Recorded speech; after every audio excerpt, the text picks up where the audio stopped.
Bueno, muy buenas tardes. Hola, ¿qué tal? Bienvenida, Berta, la primera persona que se ha conectado hoy y la segunda que está apareciendo en mi chat, ¿eh? Por favor, no es la idea que compitan, pero está Amanda y están Berta conectadas.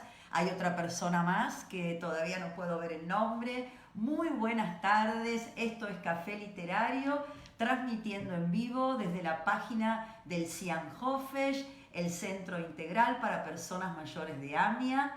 Un enorme placer volver a encontrarme con ustedes, disfrutando este espacio. Hola Raquel también, ahí, buenas tardes, qué lindo, acá estamos, me encanta que estén ahí, así que podemos empezar ya a chatear, a escribir. Estamos pisando las últimas horas, la última semana, una semana y un poquitín más, para terminar este año 2021. Saludo también a Cora.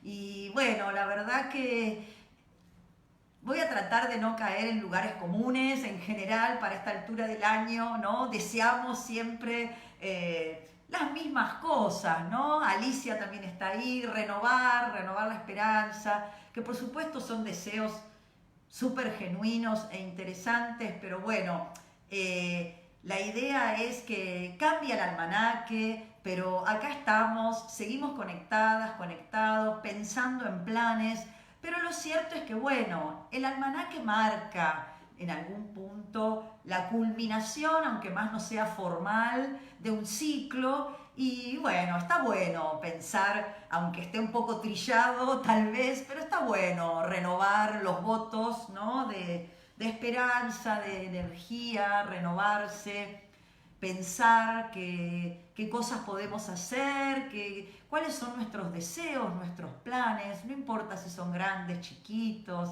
Hola Norma, desde Lomas, qué lindo otra vez, para mí también es un enorme placer. Y hoy es el último café, pero el último café del 2021, seguramente durante el 2022 va a haber más emisiones, vamos a ver que tal vez haya cambios de horarios o de formatos, pero la idea es que Café Literario siga en su espacio presencial, ¿sí? en nuestra sede de Uriburu 650, los martes, ¿sí? Por la mañana hay un cafecito presencial.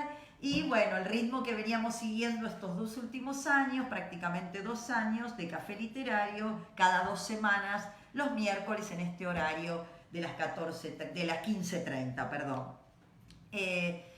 Quiero comentarles que, bueno, me voy a tomar algunas semanitas de licencia, vacaciones, junté ahí algunas semanas aprovechando este inicio del 2022 para renovar también fuerzas, para buscar material nuevo, para poder seguir compartiendo con ustedes. Así que bueno, durante enero Café Literario no va a estar en el aire, digamos, sí, a la gente que recibe nuestros audios y nuestros cuentos narrados a través del WhatsApp, sí van a recibir esos cuentos. Traté de dejarles ese material grabado para que no pase tanto tiempo, pero lo cierto es que me voy a tomar, y ustedes también, una pausita en este enero, y seguramente en febrero retomaremos. Y bueno, ya cuando sepa bien cómo va a ser la grilla, no duden que los voy a comunicar y los voy a invitar para que sigamos disfrutando de esto que es el placer de la literatura, lo que nos hace reflexionar la literatura, cómo nos identificamos muchas veces a partir de un autor, de una autora, cómo también la literatura acompaña momentos importantes de nuestra vida, cómo nos acompaña en momentos felices, cómo también nos acompaña en momentos que no nos sentimos tan felices. Aprovecho ahí también para sumarla a Edith Sigal en su saludo. Un gusto saludarte de nuevo también yo, Edith. Y bueno, y ustedes saben, quienes me conocen, que a mí me gustan mucho las anécdotas literarias, me gustan las efemérides literarias, pero también me gustan esas anécdotas chiquititas, ¿viste? Que tal vez nunca estuvieron en primera plana, que no fueron tapa de diario, de un portal, digamos, como hoy estamos ya acostumbradas a decir, pero que sin embargo son chiquitas, pero que nos acercan a las escritoras y los escritores, porque a veces nos olvidamos que, sobre todo los que son muy notables, ¿no? Los ponemos en un lugar lejano, ¿no? Como a mí me gusta decir, en el lugar del monumento, ¿no? Y en realidad, voy a decir una obviedad, pero a veces no lo tenemos en cuenta. Son personas como cualquier otras. Podrán tener tal vez alguna sensibilidad distinta, podrán percibir la realidad y tener lecturas más complejas de la realidad. Pero lo cierto es que los escritores, las escritoras son personas, seres humanos con miserias, con virtudes y con tropiezos y con accidentes. Y acá voy metiéndome en tema. Encontré una nota que me gustó mucho, una nota que después, si quieren leerla completa, si es que yo no llego hoy, la van a encontrar en Google como Libertad Digital, ¿sí? El autor es Luis Herrero Goldarás, ¿sí? Y la nota se llama así. La nota fue del 2019, así que es relativamente nueva. Ay, acá me está diciendo Edith que por una superposición horaria no pudo acompañarme en vivo, pero rescataba las charlas grabadas. Bueno, qué bueno, Edith, que me hiciste acordar de eso, porque no saludamos todavía a la gente que nos sigue en nuestro canal de YouTube. Sí, nos pueden encontrar en YouTube como Cian Hofesh, Personas Mayores AMIA, donde ahí, además de la página de nuestro Facebook, que también queda grabada esta programación, en YouTube pueden ver todas las programaciones grabadas de este y otros tantos talleres, ¿sí? Así que saludamos también a la gente que nos ve en diferido. Y está buenísimo, Edith. Esto es lo que nos permite la tecnología. Lo que estamos haciendo en este momento, esta transmisión en vivo, es lo que también llamamos un encuentro sincrónico o un encuentro en streaming, ¿sí? Donde, si bien yo no los veo, pero sí puedo leerlas y leerlos. Y ustedes me ven y me escuchan. O sea, estamos en vivo, por eso se llama así. Al mismo tiempo, instantáneamente, intercambiamos y dialogamos. Y acá está mi amiga Marta también, que la veo también acá en la sede, en forma presencial. Marta, querida, un gusto saberte ahí. Y lo que dice Edith está buenísimo, porque no siempre podés estar en el horario que alguien está transmitiendo en vivo. Y lo que existe, y YouTube es una herramienta buenísima para eso, es lo que se llama el contenido audiovisual no sincrónico. ¿Qué quiere decir esto? Que vos no interactuás en el momento con la otra persona, pero que podés después rescatar un recital, una charla, una clase, lo que se te ocurra, lo cual está buenísimo. Está bárbaro para la gente que tiene poco tiempo o la gente que le gusta a la noche, tal vez escuchar, ¿no? Algún programa, ver algún programa, y está buenísimo, es lo que se llama el on demand, ¿no? Bien, entonces, les decía que vamos con una anécdota que tiene que ver con los tropiezos, ¿no? Uno podría decir, este programa se podría llamar, este programa de hoy, además del último café, se podría llamar ¿Quién no dio un tropiezo alguna vez?, ¿no? Y de paso, quien tenga ganas, perdón si a alguien se le cortó, sepan de que hoy estuvimos con muy mala señal. Si en el peor de los casos se llegara a cortar definitivamente, porque hoy estuvimos acá en la sede con muchos problemas de Wi-Fi, no se preocupen, que aunque sea, lo grabo y lo dejo grabado en YouTube, ¿sí? En un momento pensé en suspenderlo hoy, pero bueno, justamente es el último del año, no quería, aunque sea tal vez un poquito más corto, con cierta desprolijidad, pero quería despedirme de ustedes de esta manera. Lo que les contaba es esto de las anécdotas chiquitas, los tropiezos. Y esta nota la encontré en www.libertaddigital.com y el autor es Luis Herrero Goldarás. Y a quien no saben quién tropezó y se complicó. Sí, Berta, ahí acabo de explicar que se entrecorta, tranquila que vuelve. Si se entrecorta, tranquilos, pueden escribirse entre ustedes que yo voy a volver. Se llama así la nota: Borges y el filo de la ventana. El accidente que revolucionó la literatura. Jorge Luis Borges, en una experiencia que tuvo cercana a la muerte, lo empujó a volcarse a la narrativa. Acá estamos en vivo realmente. ¿Querés saludarnos? Podés saludar, Juli. Sumate, es el último café del año, mi compañera Juli, acá está. Un abrazo desde acá. Hoy es así, es el último del año, así que estamos todos revoloteados. Gracias, Juli. ¿Vieron? ¿No me creían que eran vivos? Ahora van a saber que eran vivos. Bien, bien, bien. Juli forma parte del equipo del Cianhofer, ¿sí? Compañera de hace muchos años. Acá estamos en forma presencial, trabajamos juntas con parte del equipo. Bien, entonces les decía, Borges y el filo de la ventana, un accidente que revolucionó la literatura. Jorge Luis Borges, en una experiencia cercana a la muerte, se va a ver empujado a volcarse a la narrativa.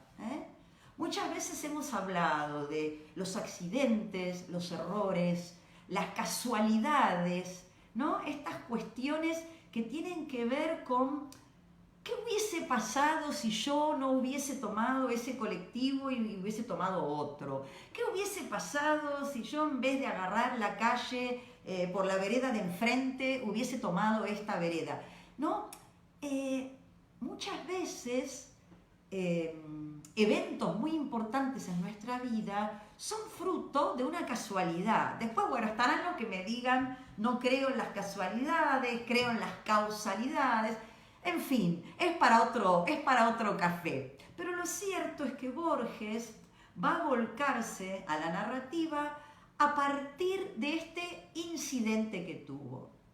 Y miren acá, si no viene justo para el café literario de hoy, que estamos próximos al 24 de diciembre, que mucha gente celebra la Nochebuena, 24 de diciembre. Este incidente, muy entre comillas, ocurrió en la Nochebuena de 1938, cuando Borges contaba con 39 años. Según dejó escrito después, en una de sus ficciones, fue el roce sobre la frente de la arista del batientas. Entonces, vamos a ponernos en clima. Nochebuena, 1938. Borges tenía por entonces 39 años. Un joven Borges. Ya bueno, no tan joven, pero digamos ya 39 años. Pero bueno, no tal vez el Borges que estamos más acostumbrados a ver. Según dejó escrito, después en una de sus ficciones, tuvo un incidente sobre la frente por una arista de una hoja de una ventana, un batiente de una ventana. Eso hizo que él se introdujera en el infierno. Con esas palabras lo dijo. Permaneció 8 días que pasaron como 8 siglos. Y solo al regresar de una convalecencia médica frustrante y muy dolorosa, fue informado de que había estado a punto de morir de septicemia. ¿Sí? No soy una experta, no sé nada de medicina, pero lo poco que sé es que tiene que ver con un proceso infeccioso grave, ¿sí? Generalizado. Fíjense, no era un accidente tan menor. Yo había dicho incidente, bueno, me corrijo, más que un incidente fue un accidente. Aquella revelación lo conmovió. Al fin y al cabo había estado tan absorbido por el presente apremiante, cargado de miserias físicas, que ni siquiera había tenido la oportunidad de pensar en algo, como decía Borges, tan abstracto como la muerte. Se llamaba Jorge Luis Borges y hasta ese momento solo era conocido en círculos, en ciertos círculos literarios pequeños y herméticos de la capital argentina. Siempre había querido ser poeta, género que cultivaba con constancia y al que había aportado 3 títulos de su propia autoría. Pero sus labores literarias prácticamente se detenían ahí. Desde su infancia, y es cierto, había redactado breves ensayos y había practicado traducciones y continuaba haciéndolo. Sin embargo, en cuestión de narrativa, eso era lo único en lo que se había centrado. Pese a todo, tampoco puede decirse que la ficción en prosa le fuese ajena. Bueno, Alicia, me alegro mucho que estás en esta última charla del año. Así es, Alicia, pero nos hemos encontrado virtualmente en varios encuentros a lo largo del 2021, en distintas instancias, en capacitaciones. Un placer, como también un placer de saber que está allí Sara viendo esta transmisión. Entonces, tenemos que un Borges que desde su infancia había redactado breves ensayos y había practicado traducciones y que continuaba haciéndolo. Sin embargo, en cuestión de narrativa, eso era lo único en lo que se había centrado. Pese a todo, tampoco puede decirse que la ficción en prosa fuese le fuese ajena. De hecho, desde su nacimiento, el 24 de agosto de 1899, había heredado la pasión por la lectura de su padre, y se había valido siempre de su nutrida biblioteca, lugar que le sirvió de imagen para proyectar su propia concepción del paraíso. Además, tan solo unos años antes de este episodio de Nochebuena de 1939, 4 años antes, en 1935, había llegado a publicar una recopilación de relatos a la que tituló, y que estoy segura que la gran mayoría de ustedes conocen, La historia universal de la infamia. Y si no lo conocen, se los recomiendo. Está usado en librerías de usado, ¿no? De canje, a precios muy, muy accesibles. Historia universal de la infamia de Jorge Luis Borges. Pero aún con todo, él mismo diría que hasta ese día que aconteció ese extraño accidente con el marco de una ventana, nunca había tenido el valor de dejarse arrastrar definitivamente por el cuento. 20 años después de la publicación de la Historia Universal de la Infamia, en un prólogo de su puño y letra, redactado expresamente para la reedición de la obra, se encargó de deshacer el entuerto, ¿sí? Y dijo, textual, encomillado, refiriéndose a los relatos: son el irresponsable juego de un tímido que no se animó a escribir cuentos y que se distrajo en falsear y tergiversar, sin justificación estética alguna vez, ajenas historias. Un Borges que en el prólogo, los prólogos de Borges son imperdibles, los de Borges y los de tantos otros, pero bueno, hoy volvemos. Café Literario ha recurrido a la figura de Borges muchas veces, pero siempre tratando de aportar algo chiquitito que no se conozca aún o que se conozca menos. También saludamos a Regina, a Osvaldo, ¿sí? Ese Borges de entrecasa, como una vez en un programa lo hemos llamado, ¿no? Ese Borges que tal vez no es el de la primera plana, ¿no? Si ustedes se detienen a leer los prólogos de Borges sobre sus propios libros, pero también ha prologado sobre otros autores, la ironía, el sentido del humor, esa, me atrevo a decir, falsa humildad, porque Borges, no sé si era humilde, pero lo cierto era que era muy irónico y le gustaba mucho jugar con su timidez, con que era corto de carácter. Quienes lo conocieron profundamente dicen que en parte es cierto esta timidez, pero que también tenía un gran sentido del humor y a veces hasta era un poco infantil en ese sentido del humor. Que esto lo hemos conversado durante el año en este programa que quedó ahí guardado como el Borges de Entrecasa. Y hoy volvimos nuevamente a tomar un café con Borges desde otro lugar, en este incidente que ocurre cuando Borges tenía 39 años, un 24 de diciembre. Bien, entonces, en relación a los prólogos, que ya haremos también alguna vez un cafecito trabajando y homenajeando a los prologuistas, ¿sí? Que es un género, porque ya casi se puede decir que es un género, ¿eh? Cómo prologar un libro, es muy interesante. Acá él se aleja de la ficción, por eso dice que no son relatos estrictamente, no son cuentos, sino que va a recrear elementos de la historia en una forma de enciclopedia. Por eso tiene ese nombre un poco ostentoso, ¿no? Podríamos decir hasta pretencioso, ¿no? Hay un guiño ahí de Borges hacia las lectoras y lectores. Historia universal de la infamia. Es como, ¿no? Burlándose un poco del enciclopedismo, del modernismo, ¿eh?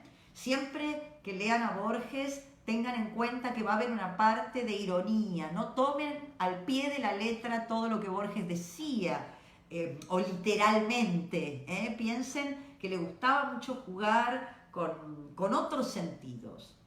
Entonces, cuando él dice historia universal, está haciendo una evocación a las enciclopedias, vastas, inabarcables, pesadas, ¿sí? Y entonces él utiliza ese formato con entradas, ¿no? Como un diccionario, como una enciclopedia, para falsear, como dice Borges, y tergiversar ajenas historias.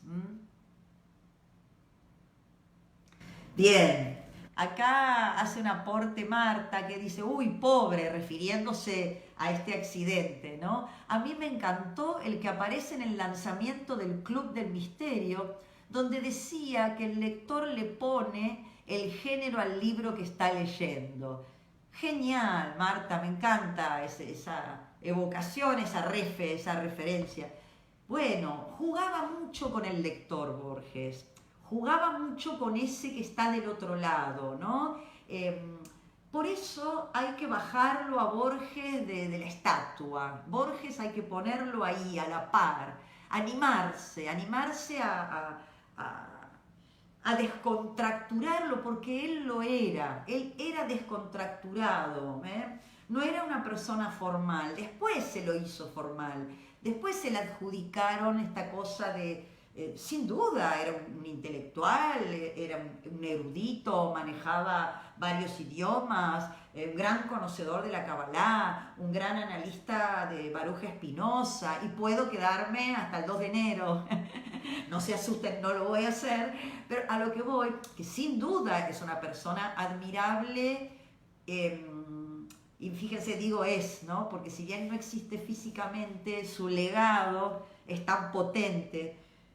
Pero eso no, que una persona sea intelectual y sea erudita y maneje varios idiomas y sea muy ávido de todo lo que tiene que ver con la literatura y otras expresiones, no significa que sea una persona que estaba sentada en un pedestal. Entonces hay que bajarlo del pedestal para animarse a leerlo. No hay nada peor para un escritor o una escritora que la gente le tenga miedo y no lo lea. Uy, es difícil, ¿viste? Aparece el prejuicio. Y los prejuicios lo que hacen en realidad es impedirnos conocer cosas maravillosas. Entonces no le tengan miedo a Borges, no le tengan miedo porque es muy divertido y es cuestión de acostumbrarse también. Por supuesto, dentro de su obra hay obras más simples, más sencillas, otras no tanto, pero no le tengan miedo. Bien, entonces aparece esta historia universal de la infamia. En realidad, lo narrado en esas páginas pertenecía, dentro de sus posibilidades, al sólido terreno de la historia. Ah, mirá cómo se están animando las chicas. Me dice, me encantaría para el próximo año un curso especial sobre Borges. Bien, bien. Muy buena idea, Amalia. Vamos a ir tomando nota de eso. Me encantan. ¿Por qué no? Podemos hacer varios encuentros. Podemos analizar algunos cuentos específicos.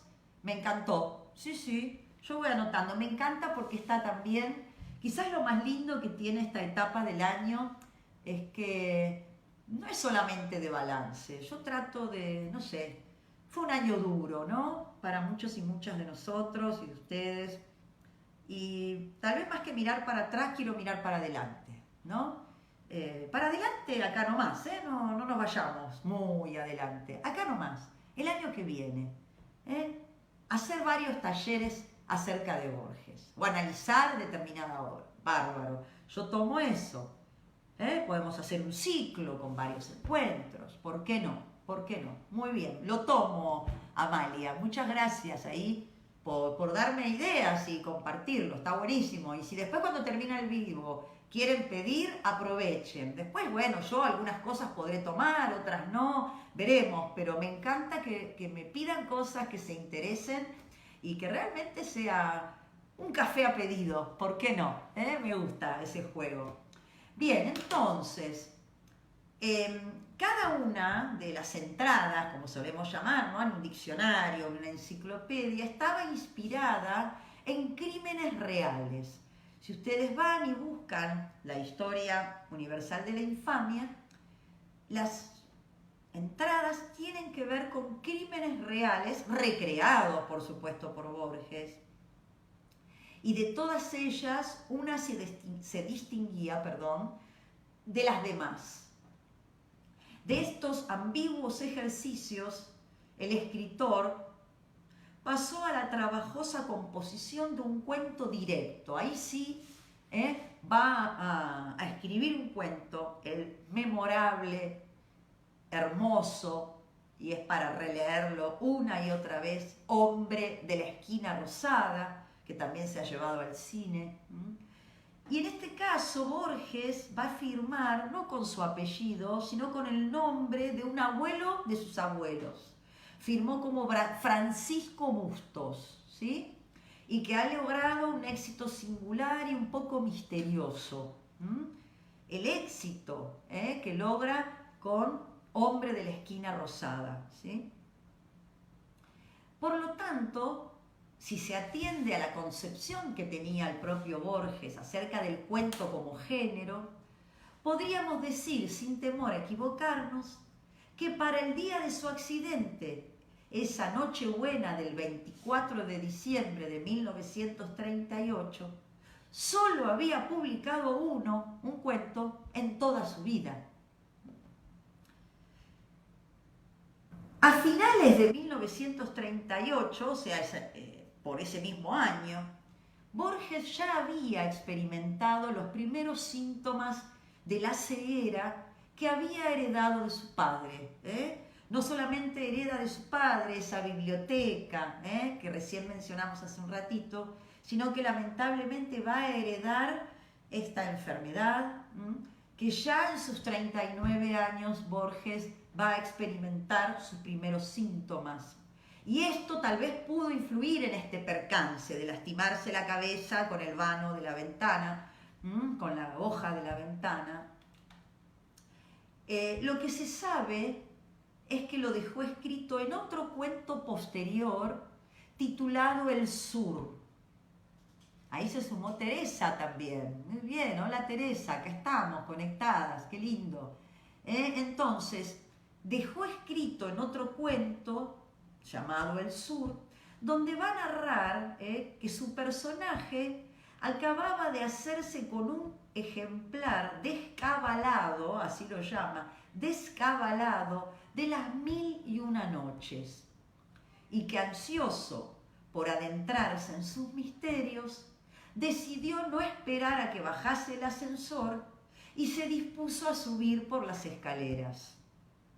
Tal vez desorientado por su escasa visión, a la que no ayudaban demasiado las sombras del rellano, tropezó y cayó en uno de los descansillos, con tanta mala suerte que su cabeza fue a parar en la esquina de una ventana abierta, lo que le causó una herida, que ya recién les comenté, que a la larga obligó a que le llevaran al hospital.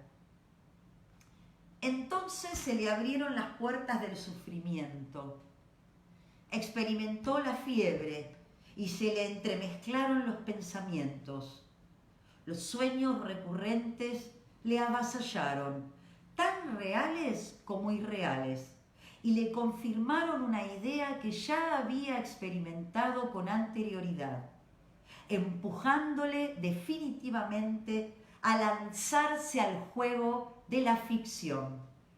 A raíz de aquello se dispuso a experimentar con los límites de lo inventado y a tratar de discernir cuántas verdades ambiguas solo son perceptibles a través de ese abandono. Acá quien escribe, esto no son palabras de Borges, ojo que yo voy intercalando y es posible que se mareen un poco. Hay partes que yo digo, ahí aclaro, encomilladas, ahí está el periodista, el escritor, está parafraseando a Borges. Pero hay otros momentos, como el de recién, que yo no les dije que estaba encomillado, donde quien escribe es el autor, ¿sí? Que voy a repetir, es Luis Herrero Goldaraz, ¿sí? Para Libertad Digital. La nota es del 2019. Es algo muy lindo lo que pone acá el autor, como un hecho, y ya lo hemos visto, y es algo casi les diría un cliché en la literatura, que el escritor, la escritora, a raíz de una convalecencia, producen una obra interesantísima, o hacen un quiebre en su carrera, hacen una vuelta, un giro, ¿sí? Está el ejemplo emblemático que no viene de la escritura, sino de la pintura, que es Frida Kahlo, ¿no? Frida Kahlo no fue un periodo de convalecencia, desgraciadamente fue prácticamente a lo largo de toda su vida una gran discapacidad a raíz de una patología en la columna. Bueno, hizo que Frida produjera lo que produjo. Nunca sabremos qué hubiese pasado si Frida Kahlo hubiese podido salir a bailar y correr. No lo sabemos. La verdad que no lo sabemos. A ver, a veces también podemos tentarnos, ojo, con esto de hacer la ecuación inversa. Toda persona que tenga alguna convalecencia necesariamente se va a convertir en escritor, escritora, pintor, pintora. No, digamos, no alcanza con una convalecencia. Pero lo cierto, y lo hemos visto en varios cafés acá durante el año, distintos ejemplos, que una convalecencia, un accidente, permite algo trascendente en la obra de quien está escribiendo.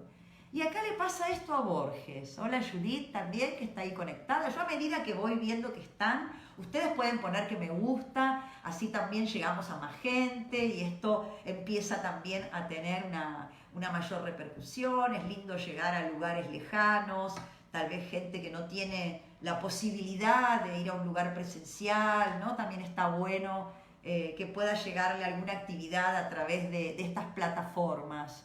Acá voy a compartir un saludo de Alicia, que está conectada. Estimo que Alicia estás en el Chaco, no sé si ahora estás en Buenos Aires, pero generalmente Alicia reside en Chaco. Deseo que el próximo año pueda continuar las actividades virtuales para desde el interior del país poder participar. Bueno, Alicia, es algo que vamos a tratar, en lo que depende de mí, voy a tratar de poder hacerlo. Por supuesto, bueno, articulando con la presencialidad, bueno, tal vez no con la intensidad y la frecuencia que lo hicimos estos 2 años casi, que bueno, ¿no? Pero sin duda, la herramienta digital va más allá de la pandemia y hemos descubierto, esto que decís me encanta compartirlo, porque hemos descubierto, y no hay que olvidarlo, que la tecnología permite esto, que personas que no puedan acercarse a un club, a una sede, puedan también participar en la distancia. Y que una cosa no quita la otra, se puede hacer ambas cosas, ¿no? La tecnología yo creo que vino a sumar, no a restar. Por supuesto, no es todo color de rosas, hay inconvenientes, hay que tener un dispositivo más o menos bueno, que tenga suficiente memoria, hay que tener un buen wifi. Bueno, aún así puede fallar, como ocurre, como me está ocurriendo a mí hoy. Pero en general son ventajas. Pero por supuesto necesitamos también lo presencial. No es una cosa o la otra, son ambas. Sumar recursos, no restar. Y bueno, desde ya que es mi gran deseo poder seguir haciendo esto. Aparte yo lo disfruto mucho y veo que ustedes también, así que ¿por qué no? Acá dice Marta también que Manuel Mujica Lainez tuvo unas quemaduras graves de niño. Mira vos, eso es una data que no la tenía, muy buena info, mira vos. Manuel Mujica Lainez tuvo unas quemaduras graves de niño y Martin Scorsese y su asma lo tenían encerrado, ¿sí? Y empezó, a ver si puedo leerlo completo, a veces pasa que no puedo leerlo completo. Bueno, ahí me quedó, y empezó a plin, plin, plin, como dicen en un programa de televisión, qué antigüedad. Bueno, ahí también saludamos a Jaime. Sí, sin duda, se empiezan a buscar, van a encontrar decenas o cientos, me atrevo a decir, de anécdotas de personas del cine, del teatro, del mundo del espectáculo, pintores, etcétera, que a raíz de estos accidentes, como solemos llamarlos, han dado un vuelco a su vida. Por eso, lo que se puede presentar en un primer momento, en una primera instancia, como algo negativo, como un desafío, y ya estamos cansados, y esto que nos pasa ahora, y de pronto eso nos hace descubrir cosas que si no hubiese ocurrido, jamás las hubiésemos descubierto. Son como chispazos, ¿no? A mí me gusta decir que son chispazos. Que tienen que ver con esos segundos que hacen que las cosas sucedan y que justo estábamos en el momento indicado, ¿no? Y bueno, hay que disfrutarlos esos momentos y a veces vienen de la mano de algo que no es divertido. Esta convalecencia de Borges, ¿no? Tuvo una estadía larga internado en un hospital, sin embargo, en su convalecencia, con los primeros síntomas de ceguera, él va a empezar a rumbear, ¿no?, su obra para otro lado. Durante la convalecencia va a escribir Pierre Menard, autor del Quijote, así se llama, Pierre Menard, autor del Quijote, uno de sus cuentos más reconocidos, y dio por iniciada una siguiente etapa en su creación literaria, la que le llevaría en 1944 a publicar Ficciones. ¿Sí? 1944 va a publicar Ficciones. Acá dice Norma de Lomas. También Cortázar sufrió asma de niño y lo obligaron a permanecer en cama casi un año, por lo que aprovechó a leer mucho. Ahí va. Claro, ¿no? Bueno, lo hablábamos también durante el año, estas cuarentenas, ¿no?, que tuvimos que soportar y de prepo, ¿no? Porque bueno, había que cuidarse, bueno, ya sabemos todos de qué se trata esto. Pero bueno, hubo mucha gente que aprovechó para ponerse al día con un montón de cosas que tenía pendientes, deseos pendientes, releer, leer, conectarse con aspectos propios que habían quedado un poquito relegados por otras rutinas. Así que me parece buenísimo poder rescatar esto, ¿no? Que no es todo negativo, ¿no?, sino que hay mucha sorpresa, mucho descubrimiento positivo allí. Entonces decíamos que en 1944 publica Ficciones. Claro, y acá esto que decíamos recién, es muy difícil saber qué habría pasado si nada de eso hubiese ocurrido. Cuesta creer que Borges no hubiese llegado nunca al cuento, siendo uno de los mejores cuentistas que tenemos, ni que no hubiese desarrollado alguna vez su literatura por esos senderos que se bifurcan, ¿no? Pero se sabe que ese fue un empujón, como otro cualquiera, que le llevó a rescatar definitivamente aquello que tenía reservado. Así comenzó a consolidarse el escritor de los laberintos y los espejos, consciente como ningún otro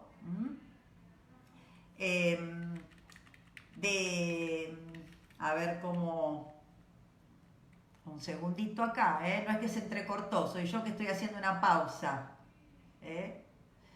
consciente como nunca de estos cambios, ¿no? De poder jugar el juego ficcional. No es casualidad que se usa el juego ficcional como un término. Y así fue como empieza a consolidarse. Hacía tiempo tenía algo para decir, ¿no? Ese escritor de los laberintos y los espejos siempre fue un erudito voraz, hambre de lectura, ¿sí? Y de aprender, y de buscar, de investigar. Un lector empedernido, ansioso por experimentar jugando con las innumerables piezas que atesoraba en la biblioteca de su cerebro. Y tal vez por eso terminó por convertirse en el escritor de la intertextualidad. Esto que suena tan difícil, ¿no? Vamos a analizarlo en algún momento cuando analicemos algunos aspectos literarios más técnicos, pero se los digo así en un segundo. La intertextualidad tiene que ver con, dentro de un género literario, poder hacer referencia a otros textos también de otros géneros, ¿sí? Entonces, ya las etiquetas, que si es cuento, que si está basado en un hecho real, que si hay un acontecimiento histórico o es un invento, Borges lo va a manejar con una maestría casi fuera de serie, ¿sí? Nunca llegamos a saber, salvo que nos dediquemos a investigar mucho y buscar de qué fuentes abrevó Borges, pero nunca, si no, vamos a saber del todo dónde nos engañó Borges con ese maravilloso artilugio del oficio de la escritura y dónde nos estaba contando un hecho histórico. Yo preguntaría, ¿importa ya? Para dejarla ahí picando, ¿no? Un hombre de prosa sugerente y reflexiva, sin alambicamientos, palabra difícil, alambicamientos, está buena para buscarla ahí. ¿De dónde viene esa palabra? ¿Cuál es esa raíz? Ni tampoco con permisiones estéticas excesivas. La voz de una intuición tan filosófica como literaria. Al final de su vida, encumbrado en el Olimpo de los grandes creadores, siguió enorgulleciéndose más de sus lecturas que de sus construcciones. Y acá sí viene encomillado, porque esto es textual de Borges. A veces creo que los buenos lectores son cisnes, aún más tenebrosos y singulares que los buenos autores, escribió en una ocasión. Leer, por lo pronto, es una actividad posterior a la de escribir, más resignada, más civil, más intelectual. Él, desde luego, lo leyó todo. Jamás logró el Nobel, aunque tampoco parece que fuera necesario. Bien, hasta acá llegamos hoy. Un verdadero placer poder cerrar este año lectivo con ustedes. A riesgo de volver a repetir lo mismo, me encontré muy, muy agradecida y hoy, más que nunca, de que se haya generado este espacio tan singular y bueno, que podamos hablar de literatura, escuchar sobre literatura, escribir y bueno, vamos a despedirnos por unas semanas nada más, pero seguimos conectadas, conectados. Muchos de ustedes tienen mi mail, así que podrán hacerlo. Voy a estar, sí, desconectada 3 semanas, para descansar un poco y para renovar material. También hay que traer nuevo material para el 2022 que se nos viene ahora, poquito, ya está ahí a la vuelta. Así que muy feliz fin de año y el mejor del año nuevo para todas y todos ustedes. ¡Feliz año!